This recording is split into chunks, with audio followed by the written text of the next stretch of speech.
كل عشاق الدوري المصري واللي بيحبوا الأخبار واللي بيحبوا النتائج واللي بيحبوا التفاصيل الصغيرة، والأهلي لعب قد إيه وبقية الفرق بتاعت الدوري المصري لعبت قد إيه.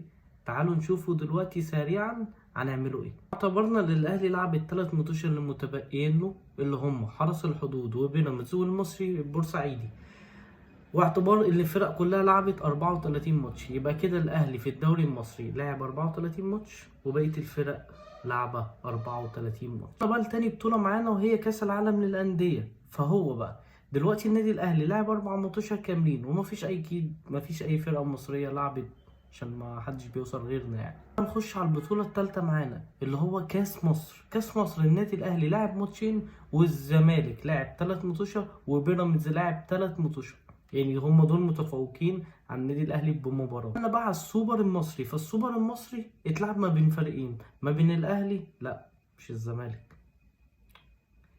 مرضاش يجي، واظن ماتش الاربعه اللي بعديه عرفنا الزمالك مرضاش يجي ليه، فدي حاجه كانت هتبقى بجلاجل.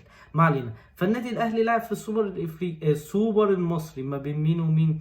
ما بين الاهلي وما بين بيراميدز، يبقى الاهلي واحد وبيراميدز واحد في المطوشه ما بين السوبر المصري. بقى دوري ابطال افريقيا والكونفدراليه، فلعب النادي الاهلي 12 مباراه كامله الحمد لله، ولعب نادي الزمالك 6 مباريات في دوري ابطال افريقيا. اما بيراميدز وفيوتشر فكل منهم لعب 6 ماتشات ايضا زي الزمالك بالظبط. وصلنا اجمالي الماتشات للنادي الاهلي هذا الموسم بعد الثلاث ماتشات مؤجلين ان شاء الله لما يلعبهم ب 53 مباراه. اما ياتي في المركز الثاني هو بيراميدز ب 44 مباراه، اما في المركز الثالث هو الزمالك 43 مباراه.